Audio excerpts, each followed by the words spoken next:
The hallmark of John, were you successful gonna do the people. quote? Oh, sorry. I thought John was going to do it, and he didn't do it.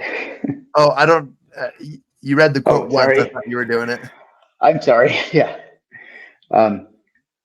We can edit this, right? Yes. Go ahead and start the quote. Okay. The hallmark of successful people is that they are always stretching themselves to learn new things.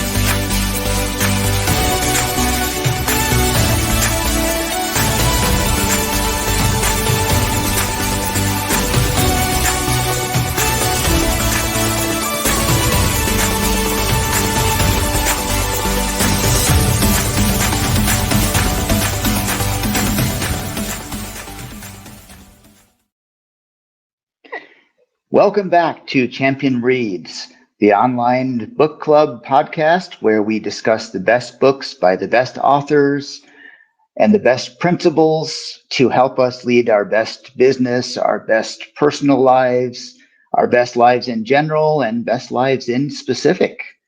Champion Reads is brought to you by Champion Circle, the mastermind accountability networking group designed to bring together like-minded people to help accelerate your success and grow faster, stronger, and better.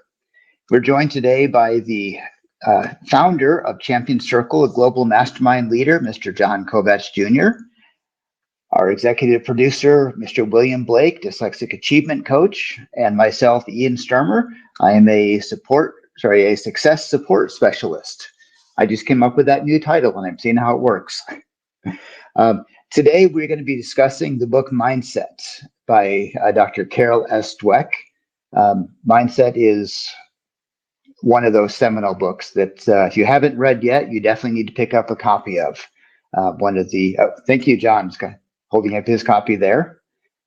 And Mindset is really talking about not only from this quote at the beginning, successful people are stretching themselves to learn new things. Not only is the book talking about new things we can learn, but the fact that we can learn new things. We can learn new ways of doing things.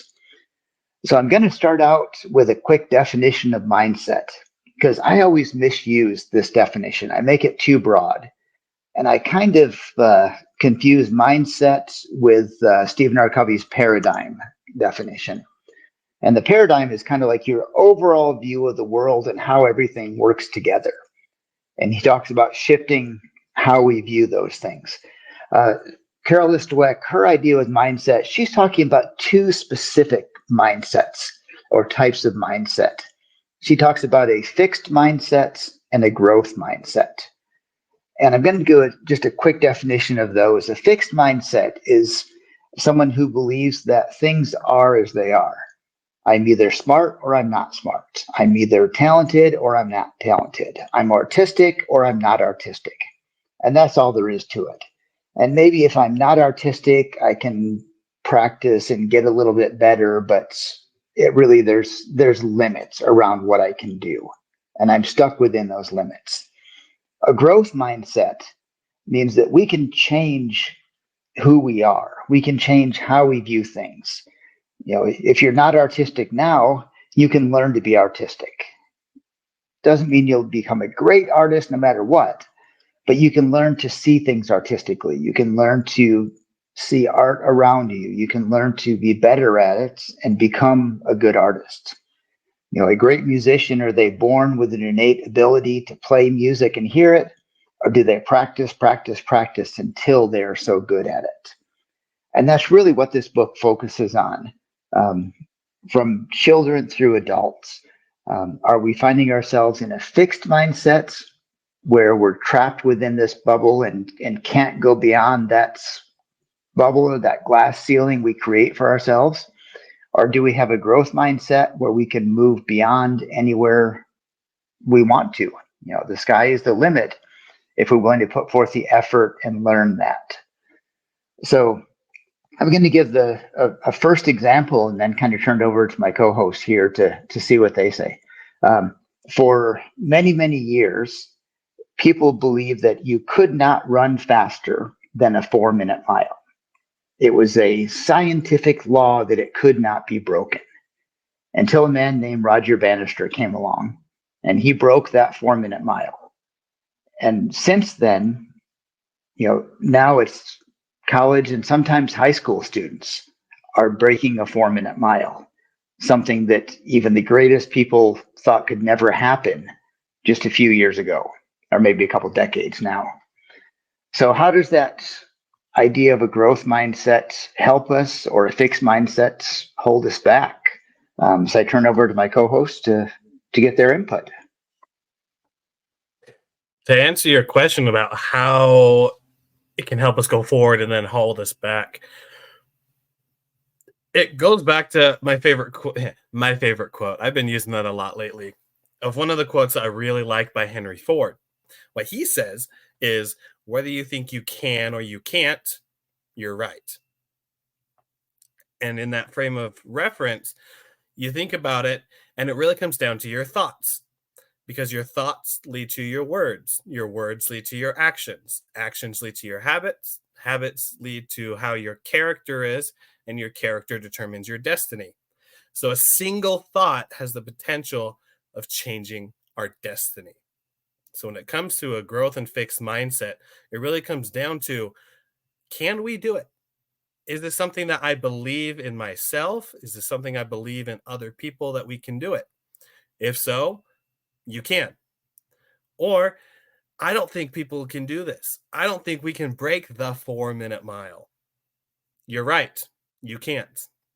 It really comes down to the mindset of what's going on.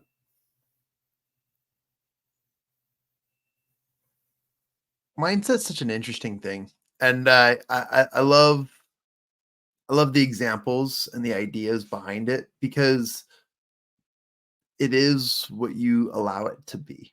And I haven't been on the allowing train for a very long time until I was. And to be open and opportunistic and, I guess, allowing certain things into your life is a choice. And the really cool thing about mindset is that it's under your control, but mindset is something that you can allow something to happen. And so it really is the power of decision. You can decide to be stubborn, or you can decide to be available or open-minded. You can decide to be a lot of things. And the power of mindset is so magnetizing, because once you open one door of a particular mindset, you open up many doors of particular mindsets. There's unlimited potential that comes with the mind. This is why we talk about the power of, mastermind methodologies and so many other cool things, is because we know that when you take a mind, which is incredible in and of itself, and you put it with multiple other minds, they create their own intangible third mind, or the mind of infinite intelligence. And so mind is if you take the word and you break it in half, you've got mind and you've got set. So you've got mind, which is what we already have, and to set it in a particular direction is one of the other ways to describe and, I guess, define mindset. It's what direction and what you allow it to be open to, or to believe and to perceive. Thank you. I love that. And mindset, we're talking about in Dr. Dweck's situation, a fixed mindset and a growth mindset. So is your mindset something that's innate within you, or is it something that we're taught? And she answers that with the answer yes. Sometimes it's innate, but a growth mindset can be taught to us. Likewise, a fixed mindset can be taught. And one of the experiments that she conducted in her research for this, she took some young children and gave them puzzles and let them put the puzzle together. And when they had completed it, some of them, she came up and said, "Wow, you did that puzzle. You must be so smart." And the second group, she went up to and said, "Wow, you completed that puzzle. You must be such a hard worker." And then she continued on with this experiment and giving them new puzzles. And most of the children who she complimented on being smart would search for puzzles that were an equal level of difficulty, and they didn't want to challenge themselves more. The people who she told were hardworking would look for harder and harder puzzles to complete those. And one of the interesting things about this is it says the fixed mindset kind of says, if I'm smart, that's it. But they tend to be afraid to expand themselves because that might show them failing and no longer smart. On the other side, those who were taught they were hardworking or told they were hardworking wanted to continue working harder and harder to find more and more challenges. And those are the ones that learn to love those challenges. So a lot of this mindset, we may have something built into us innately, just from how we were born, how our brain works, how we were raised. But we can teach ourselves to move from a fixed mindset to a growth mindset if we work at that. And of course, the mind's a complicated thing, so nothing goes easily. But I love that idea that a growth mindset seeks out challenges, as opposed to a fixed mindset seeks to do the things that are easy already. And a quick example, once in a while I get on my phone and I start playing silly games, those little time waster games. And I'll play some, and there'll be something like, solve the math problem. 2 + 2 equals, and you type in 4, and you get a little like fireworks, and it says, "Great job, you did it." And I turn off the game because I'm annoyed that they're going to compliment me on something so stupid and so silly. Compliment when I do something that's actually hard. And I don't actually play games that are 2 + 2, but this is an idea.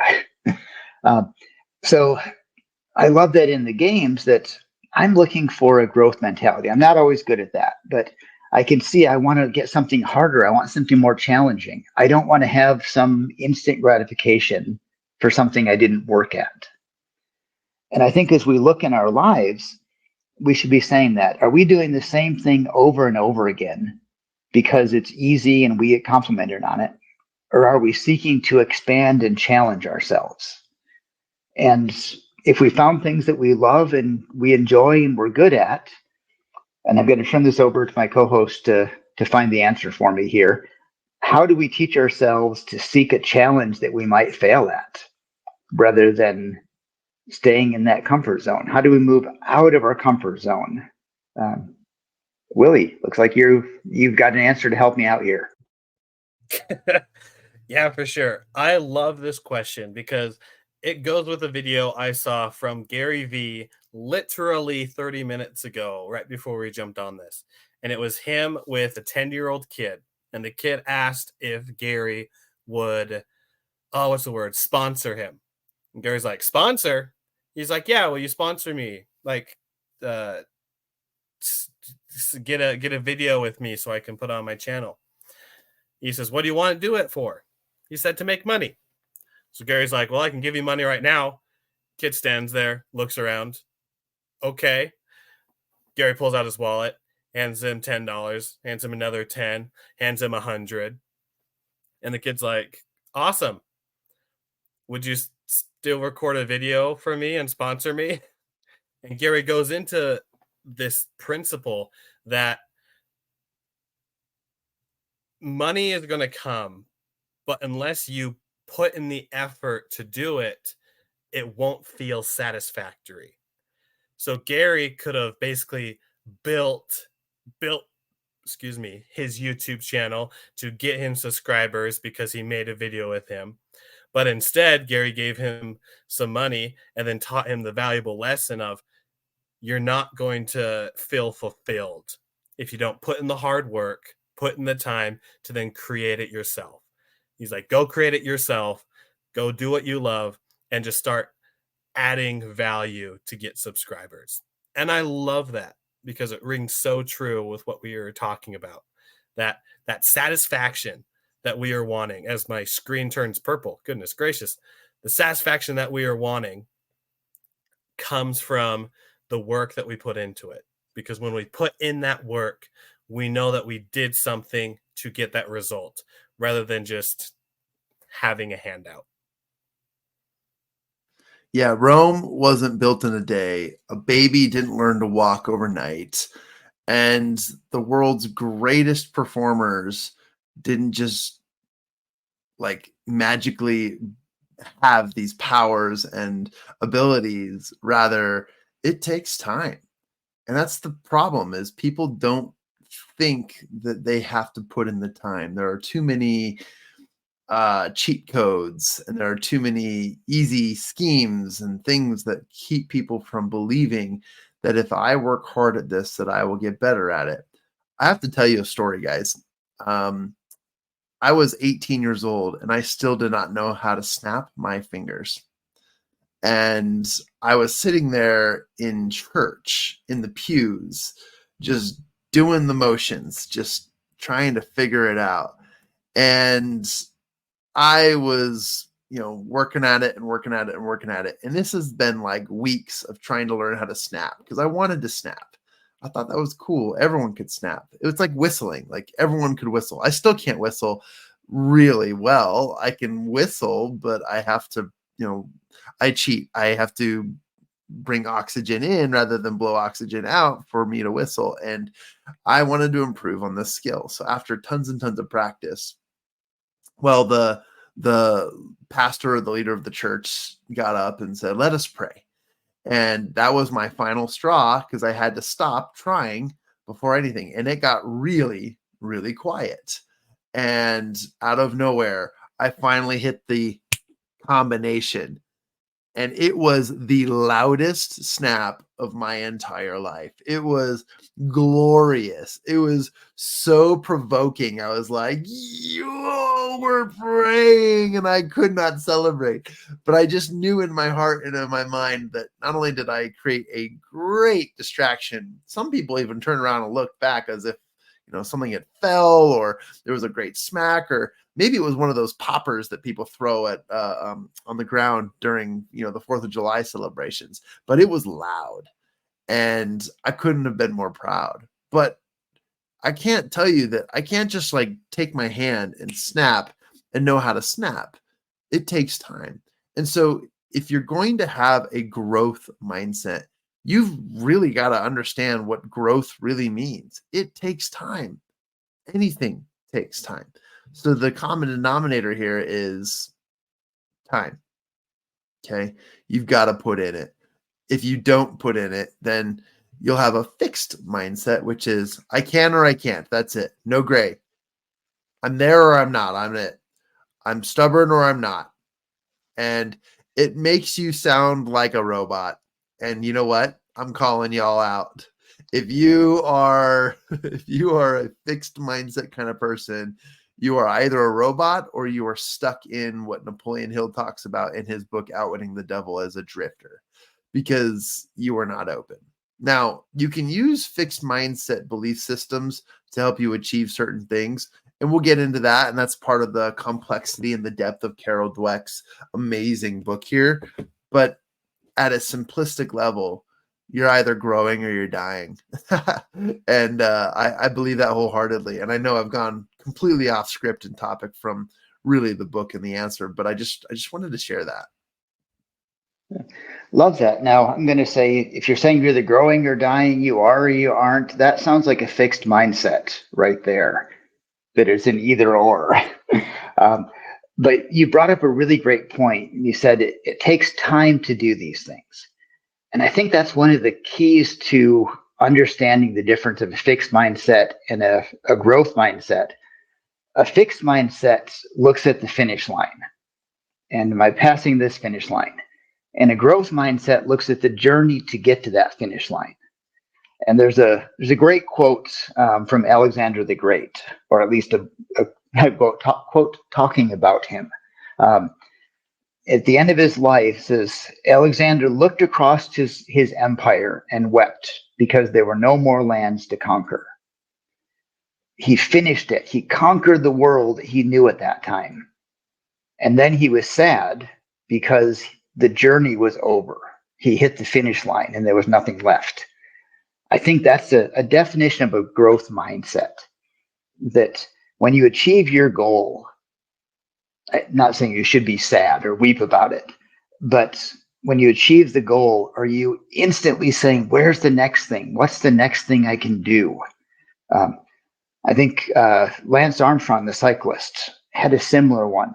He was interviewed after he retired, and the reporter said, what are you going to miss the most about this now that you retired from cycling?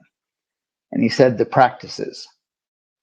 So I thought it was interesting, not the crowd cheering, not the awards, not the money or the endorsements, the practice, the thing that nobody else saw him doing, because he saw the growth that he could have.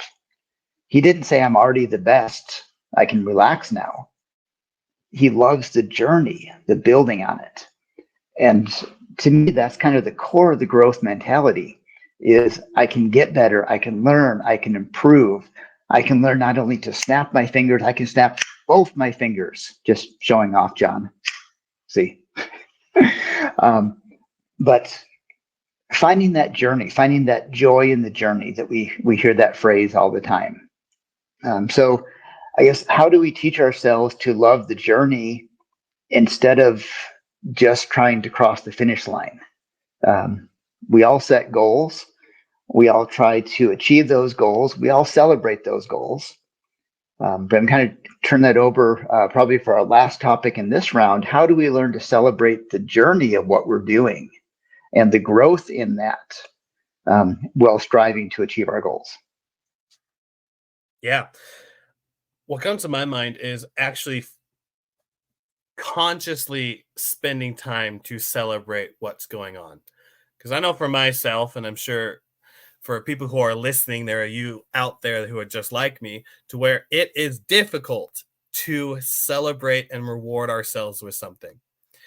Because either we don't know what we want as a reward or to celebrate, or we don't feel worthy to have the reward or celebrate, because we get into the motion of we need to be working, and if we're not working, we are unworthy of whatever unworthiness and subconscious stuff that's going in our innards, right? So I think of, we got to consciously be rewarding ourselves to then grow with the set that we have in mind. I know for myself, every single day I have something that I need to do towards my goal that I'm working on, and I have to do it that day. If not, a consequence gets activated. However, after the week, if I do it every single day, then I get this reward. And this could be on going on a special date with my wife, to getting myself a trampoline, got that last week. Woo woo. This could be getting an audiobook. This could be simply going out for ice cream, maybe taking your family out for a nice walk, or playing 30 minutes of video games, whatever it is, but consciously making the effort to then celebrate what is going on. And I know that as I've done that, that has really helped me to keep motivated down the path to be able to enjoy the journey. Because of course we want the results. That's what we've been aiming for this whole time. But if we are only thinking about that, how in the world are we going to be able to stay motivated and disciplined? Because as we go there on that journey, it's going to be one lonely walk and it's going to feel like crap, or we celebrate those milestones, reward ourselves, and just enjoy the wonderful journey at hand. Yeah, to back that up too, I mean, to each their own, right? You know what motivates you. And so when you give yourself motivation through reward systems, you teach yourself that that's something that you get for, achievement or goals or whatever it might be. But most people don't think about adding rewards to a particular line of thinking. If you are someone who finds themselves in a fixed mindset all the time and you want to reward growth and open mindsets, then you need to be highly aware of your thinking and abilities. and also being willing to make those quick decisions. I think it's just interesting because it really we could go down the rabbit hole of saying, well, is giving yourself a reward for having growth mindset a fixed mindset because you have A equals B if you accomplish B? And I don't know. I think I get too deep into it when I think about it. But if you look at the idea that, let's just look at like a linear graph, right? A graph can grow in exponential growth patterns if multiplied by the right things. However, if the combination is incorrect or if it leaves out the wrong components to make it grow, then it will continue in a flat line. And that's just as simple as it could be. Now, numbers are a tough comparison too, because numbers are linear, and that could also mean a calculated trajectory.